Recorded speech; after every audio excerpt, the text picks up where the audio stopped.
Complete game coverage of the Cougars is right here on the KSL Sports Zone. It's a huge Big 12 battle for the Cougars as they head to Cincinnati for a showdown against the Bearcats. Your home for the best coverage of Cougar football is right here on 97.5, the KSL Sports Zone. You're listening to Jake Scott and Ben Anderson on 97.5, the KSL Sports Zone.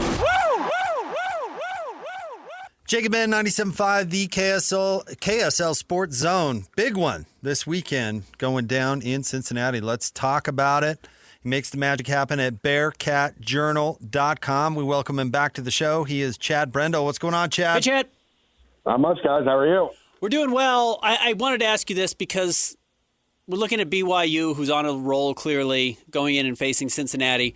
Is this Cincinnati team better than the one we saw play in Salt Lake City against Utah, or do you think that's an accurate portrayal of who they are? Definitely better. They've done a really good job with the transfer portal, added a lot of, significant pieces that upgraded the roster from a year ago. So, I think, pretty much across the board, offense and defense, they've got a better roster this year than they had the last time these two teams played. Cincinnati's healthier going into this week, right? Yes, the injury report is probably as full as it's been all season, but it seems like most of those guys are going to play. A lot of probables, guys that just as you get to week 12, you're going to have some bumps and bruises, but the running back's back, right, though? As opposed to winning Utah? Be back. Yeah, okay. Evan Pryor should be back. That'll, come down to, how the ankle feels on Saturday. But two young weapons on offense probably not going to play in Isaiah Johnson and then the running back that, kind of filled in for Pryor. He got a little dinged up, so. But for the most part, with Evan Pryor, and it looks like Caleb Goody, the deep threat outside, back in the roster, they should be pretty close to their full complement of weapons. I think Brendan Sorsby over his last two games is 26 of 61 and has far more turnovers than touchdowns thrown. 2 to 3, I guess, not far more. But this was not the same player we saw for the first 9 weeks of the season, 8 weeks of the season. What has changed for him? They played 2 top 6 passing defenses. That'll do it. And they've played teams with an aggressive style, which kind of fits BYU. I don't know that just straight up man-to-man coverage that BYU presents, the same challenges that Utah and Arizona did, but that's what they were able to do that gave Cincinnati fits. They were able to just isolate and say, we're playing man-to-man. And if your guys can beat our guys, fine. Cincinnati's guys weren't able to beat their guys. And a lot of, really tough contested catches forced in the last couple weeks that Cincinnati hasn't been able to make the play. So that's going to be the challenge for this offense. BYU is going to challenge you. They're going to be aggressive.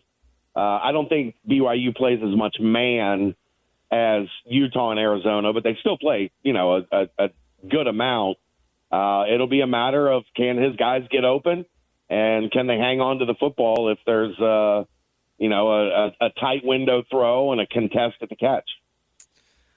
Ben and I kind of like to do the exercise sometimes, if this team wins, it'll be because this happens. And we were talking a little bit about if Cincinnati wins. And my thought was they score 30 points and BYU has a tough time keeping up. So I'll relay that question to you. If Cincinnati wins, it's because of why? I think you're right on the money. I think the big thing, though, is I think Cincinnati's going to have to get out early. BYU wants to lean on you. They want to punish you with the running game. That gets a little bit harder to do if you've got a 10, 14-point lead. And I think, we saw with Utah, Utah was able to get up a little bit early and then kind of lean on Cincinnati's defense. Cincinnati's defense will give up yards, and you can move the ball between the 20s. They're a lot more stingy in the red zone than they are, in the open field. But that allows BYU to control clock. It allows BYU to kind of keep Cincinnati's offense off the field. So, that was, I thought, the key a couple weeks ago against Utah. I think it's the key against BYU as well. If you let BYU get up 7-10 points, I think it becomes much, much more difficult for Cincinnati to win. And, as a result, as Cincinnati's able to get up early, I mean, we saw it with Iowa State. We saw it with Arizona. BYU's got the ability to come back and keep that pressure on you. So I do think that's been the winning formula for Cincinnati. When they've been able to hit 30-plus, they've been really successful. The teams that have been able to keep that offense off the field and keep the score down have been able to give Cincinnati a lot of trouble. Cincinnati, a tough place to play? Oh, yeah. Especially, look, during the rise of Cincinnati's program, Brian Kelly, Luke Fickell, the night games at Nippert Stadium have been epic. And I think you're going to get that environment again Saturday night, 8 o'clock. They haven't had really a true conference night game at home since they joined the Big 12. So this fan base has been desperately waiting. The joke over the past two and plus years, Nip at night has turned into Nip at noon. It's not quite the same environment. And I think everybody's really excited to get a night game at Nippert, especially one that's got the type of magnitude that this one does.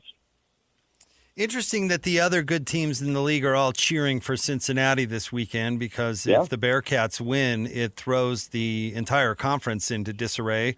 Have you read through the wild tie-breaking scenarios in the Big 12? I have no idea who's even in the front runner if Cincinnati wins. Yeah, that's the hard part. One, I mean, you have to. I think we'll have maybe a better idea after the games this weekend. Like if Cincinnati does win and we've got that group of teams with 2 losses, I think it should be more clear going into the final week. But I looked at it and went, I'm not doing that math. Yeah, I'm not, right. I'm not sitting down to figure that out right now. I don't have that type of time. I got a basketball game against number 6 Louisville tonight that we have to cover. Like, I don't have the extra hours to figure out these crazy tie-break scenarios.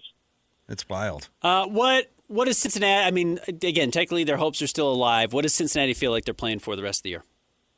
I mean, you want to get one of the main things is look at Arizona State last year. They were in a very similar situation to Cincinnati. They had those 2 conference losses. Everybody had kind of written them off. And, if Cincinnati finishes this thing at 7-2 in the conference, it's going to include a win over BYU. That's a huge feather in the cap of your resume when you're getting into these multi-team tiebreakers. So that would be, one of the biggest feathers in their cap if they can get this thing done this weekend. So you've got to keep hope alive. And with these large power conferences now, with unbalanced schedules, if you can just keep your chips on the table until the end, it's hard telling how these things get decided, who ends up on top, who doesn't. I have a hard time seeing Texas Tech losing a game to fall back into that group. So you got to put your best foot forward, and the only way they can do that, the only way they can stay alive, is to beat BYU. So they've got a lot of chips still on the table right now. Chad, we appreciate you and all of your fine work. Enjoy the game. All right. Thanks, guys. Appreciate it. Have a safe trip if you're coming. Thanks, Chad. Appreciate you. That's Chad Brendel, owner and operator of BearcatJournal.com.